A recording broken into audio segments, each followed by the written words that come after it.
What's up, everybody? Welcome back to the channel. This is Legitical Response. We cover political news. We keep you up to date and keep you informed with everything that the government does. Now, I have a video that's going to hit all kinds of damn different topics, right? Like, it's going to be coming at you from all different directions. This is going to be great. I'm loving today for some reason. I am overhyped. I don't know why. If you watched my last video, yeah, that may have been yesterday for you, but that was 5 minutes ago for me.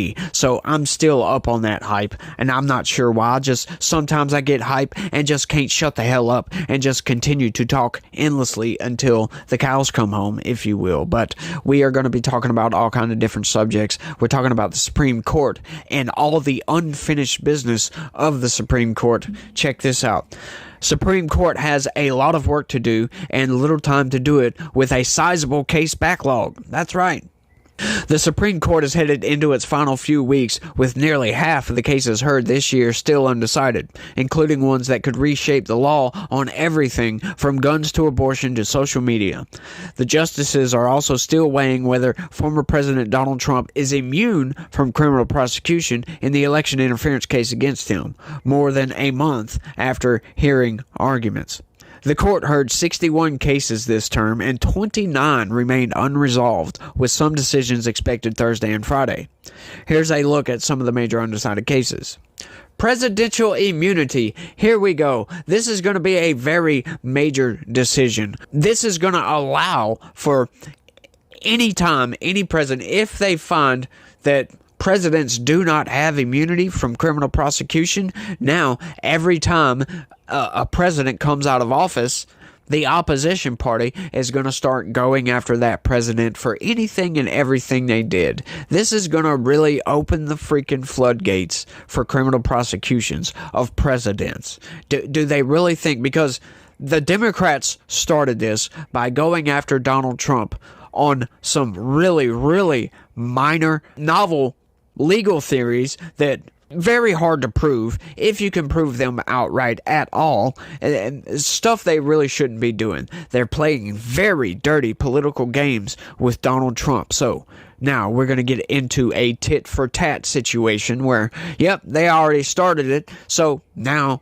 if they find that presidents aren't immune, we're going to get to go after Joe Biden for a litany of different things. Afghanistan, the southern border, social media, student loans, East Palestine, for God's sakes. No, God! No, God, please, no! No! And there's probably a couple other things. Oh, denying oversight. There you go. On several occasions, as a matter of fact. So, get ready, folks. If they decide that presidential immunity doesn't exist, get ready for about 10, maybe 8, 9 indictments on Joe Biden. Donald Trump is arguing that former presidents are immune from prosecution for official acts they took in office, and that the indictment he faces on charges of election interference must be dismissed. He is right. The Supreme Court has previously ruled that former presidents can't be sued in civil cases for what they did in office, but it has never weighed in on criminal immunity. The timing of the decisions may be as important as the outcome. Trump's trial in Washington, D.C. may not take place before the November election, even if the court rules he is not immune. Now, why? This is something I would love to ask the corporate press. Maybe you guys can answer it. Of course, this is kind of rhetorical, but I wonder why they're worried about it being before November. These people are insane. You can tell that the corporate press is definitely biased because they want Trump to go to court before November so he can't be president again. That is the whole reason. These people are Trump deranged. There are many people out there with Trump derangement syndrome, right? Like, I've tried to look into Trump derangement syndrome to see why these people are so deranged. And I have found it is the corporate press lying about Donald Trump so damn much that it has made people, they just keep getting pelted in the face with lies. So eventually they're like, they either don't care anymore, or they just think that all of this is true for some reason, because they're constantly being fed these lies, so they just buy into that lies, getting the wool pulled right over their eyes to where they can't see the light anymore, and they just believe that Trump is some evil orange Hitler or something like that. And when you ask them, hey, why do you hate Trump so damn much? They can't really give you a good answer. Oh, he made some mean comments on Twitter. Oh, he's an asshole. He's rude. Like, really? Who cares about that if the guy is running the freaking country better than any other president in my lifetime? That's at least 6 presidents. January 6, 2021. A former Pennsylvania officer is challenging the validity of obstruction charges brought against hundreds of people who took part in the violent assault on the Capitol on January 6, 2021. Trump faces the same charge of obstructing an official proceeding. The issue is whether a law meant to discourage tampering with documents sought in investigations can be used against the Capitol rioters. So once again, here you go. The Democrats and the Biden administration twisting the law, twisting their twisted view of how the law should work to go after their political opponents, to go after the opposition. Yeah, that is right. They have taken a protest and have actually prosecuted people for peacefully protesting. Yeah, I'm not talking about the people that were violent. The corporate press just told you that everybody that has been indicted on any charges on January 6th is a violent Capitol rioter. That is an outright lie. We have video evidence to prove otherwise. Jacob Chansley is on videotape being escorted around the Capitol by 4 Capitol police officers. There was no violence, nothing whatsoever. He didn't destroy any property. He didn't do anything like that in these videotapes. But yet, he was charged with obstruction of an official proceeding. There were some other charges too, I just forget right off the top of my head. But he served like 2.5 years in prison for being escorted by Capitol Police around inside the Capitol. And there's video after video after video of people just walking in, walking with a group of people, peacefully, just chilling, walking in, walking right on out. Not fighting with cops, not doing anything that they shouldn't be doing, and they got charged with obstruction of an official proceeding, right? Like, we see the video. We see maybe 100, maybe 200 people fighting with cops, right? Like, being violent. They might not even have fought with cops, but they were there throwing stuff or whatever. Yeah, that's a violent person. They deserve to go to jail, right? But yet you go look up the statistics behind some of this stuff, and you see that over 1,400 people have been arrested. There's over 900 convictions, if you will, and all of them have the same charges: obstruction of an official proceeding, trespassing, and then, violence for whatever, fighting with cops, blah, blah, blah, blah, blah, blah, blah. Why? There weren't that many people being violent on January 6th. And then Donald Trump says he's going to pardon a lot of those nonviolent people. And the corporate press say, oh, Donald Trump's going to pardon the January 6th rioters. Lying outright. Another corporate press hoax against Trump. Now, that's maybe one reason why people hate Donald Trump, because they hear the corporate press saying, oh, he called Mexicans rapists, and he wants to pardon the violent thugs that stormed the Capitol on January 6th. And people are like, well, he's going to pardon some people that were fighting with cops? Nope. The corporate press is lying to you, folks. Do not buy the lies. Emergency abortion. This is a good one. There's a second abortion case on the docket this year. Whether doctors can provide that medical procedure in emergencies in states that banned abortion after the court overturned Roe v. Wade. In a case out of Idaho, the Biden administration says abortions must be allowed in emergencies where a woman's health is at serious risk. Now, this sounds like a very logical statement, right? Like, oh, if the mom's going to die, then they need to perform emergency surgery to stop the mom from dying. Of course, right? And this is something that the pro-abortion advocates never, ever explain, that every single state, everyone, all of them, if they have a ban on abortion, have exceptions for the mother's life. Every single one of them. Don't let these people lie to you. The state argues that its strict abortion ban, as if the state said, our strict abortion ban does allow abortions to save a woman's life, and doesn't need to expand exceptions for health risks because those exceptions are already in place. So, what in the hell is the Biden administration even arguing here? Right? They just want these people to be able to abort electively, right? Like, without the mother's life being at risk. They just want to be able to say, yes, I want to kill the child that's growing in my belly. To me, that is wrong. That is the same thing as you going up to any random person on the street, pulling out a gun, and doing the deed, if you will. That is the exact same thing in my eyes. So, do you really expect me to go along with that? Do you expect anybody else that sees it in that same light to go along with that? Why are these people trying to argue anything else, anything at all, as far as pro-abortion, right? That doesn't make sense to me. If we believe that it's murder, convince me that it's not. But science is not on your side, and there is no amount of convincing that will convince me, because the fact of the matter is that is a human life, and an abortion does end that human life. That's all there is to it. To me, ending a human life on purpose for no apparent reason is murder, right? If the baby is actually going to kill the mother, which is exceedingly rare, very, very rare, then sure, whatever. But outside of that, I don't see any good reason to do so.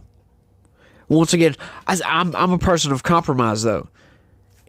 If you catch it early enough in the pregnancy, whatever, I'm fine with that.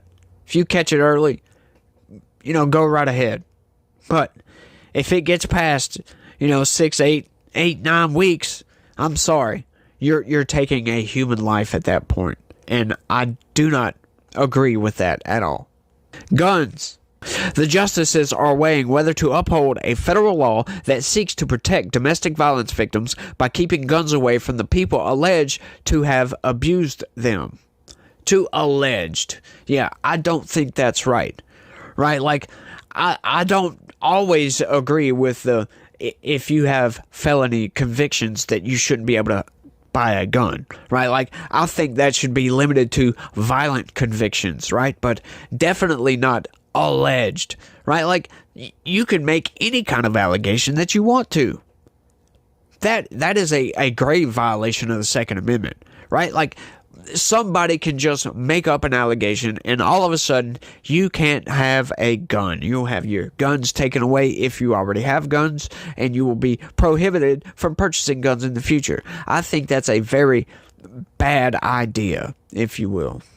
An appeals court struck down a law that prohibits people under domestic violence restraining orders from possessing firearms. That, to me, is wrong. They don't even have to be convicted of any violent activities. That's you can go and put a restraining order on just about anybody. That court found that the law violated the Second Amendment right to keep and bear arms following the Supreme Court's 2022 ruling that expanded gun rights and changed how courts are supposed to evaluate gun restrictions, which was amazing, and our gun rights have been getting better and better and better and better ever since. Social media, here we go, y'all. Proving my point from so many videos in the past. 3 cases remain unresolved at the intersection of social media and government. 2 cases involve social media laws in Texas and Florida that would limit how Facebook, TikTok, X, YouTube, and other social media platforms regulate content posted by their users. While the details vary, both laws aim to address conservative complaints that the social media companies were liberal-leaning and censored users based on their viewpoints, especially on the political right. In the third case, Republican-led states are suing the Biden administration over how far the federal government can go to combat controversial social media posts on topics including COVID-19 and election security. And no, that's not it. That's just some of the topics. They are deleting people, for God's sakes. I know that sounds funny, but they're having people deleted from social media. They are banning people outright. Banning posts, deleting posts, banning people, and all this other stuff. The government cannot do that. That is one of the most egregious violations of the First Amendment you can ever commit, for the government to shut down voices. That's the whole reason for our Constitution. That's the whole reason the founders made our country the way they made it. So the people can criticize the government. If the government is going to contact social media companies to have voices shut down, what is the point of having the Constitution then? We're just going to have an authoritarian dictatorship. And it's Joe Biden. And guess what, y'all? They are fighting these people to continue to do it. That blows my freaking mind. That is outright insane. You know, you could see once you get caught doing it, to stop doing it. Okay, we're sorry. But no, the Biden administration did not apologize. They did not say, I'm sorry. They did not stop doing it. They said, screw you, we're going to continue doing it. And guess what? Meet you in court. We're going to sue you to continue to do it. And people still want to vote for Joe Biden. That blows my mind. How the hell can you vote for Joe Biden after learning that he will shut you down on social media if you have an opinion that he doesn't like? If you have an opinion that the FBI doesn't like, they will shut you down. And you're still going to vote for this man? Why don't you go live in North Korea? You might be a little bit better off. It's Stalinism, y'all. The commies are taking over. And, you know, our last one here. Air pollution. Republican-led energy-producing states in the steel industry want the court to put the Environmental Protection Agency's air pollution fighting good neighbor plan on hold while legal challenges continue. The plan aims to protect downwind states that receive unwanted air pollution from other states. Yes, and they didn't happen to mention that the Biden administration and these rules will shut down power plants in these states if they cannot comply, if they don't put technology that's not even fully developed on the stacks, they're basically scrubbers. Yeah, they will shut these power plants down. And guess what? They have no solution as to how they're going to do this. How are they going to transition to more power? I don't think they can enforce this, to be honest with you, because you're going to shut down millions of people you're going to force people to not have electricity. Basically, if you shut these power plants down. It's one of the most insane things the Biden administration has done. If they go through with it. Right? Like, if the Supreme Court, I highly doubt the Supreme Court is going to allow this to go through. But once again, we've saw time and again, the Biden administration does not care about Supreme Court rulings. That's why all of this might be moot points. Because the Supreme Court shut him down on student loan forgiveness. And guess what? He's doing it anyway. He has done it anyway for thousands, hundreds of thousands of student loans have been forgiven. Yeah, defying the Supreme Court. The Biden administration just absolutely does not care. And you got people online, they're still like, hey, you need to not vote for Trump. You need to vote for Joe Biden. How the hell can I vote for Joe Biden after learning of all this? Once again, I'll say that as many times as I can. I'll say this too. Tell everybody, any Democrat voter, any Joe Biden voter, show them my videos, for God's sakes. Show it to them, because they will be appalled. Look, I'm not lying. I just read out the stories from the corporate press. And then I give that information to you guys. But I think I've rambled on for long enough. I want y'all to let me know what y'all think about all these different topics, right? Like, I saw this story, I was like, yay, I get to talk about all kinds of different stuff. Right. Let's go. But that's all I got for this one, y'all. I want to thank everybody for watching. And y'all try to have a good day. Stay legitical. Peace.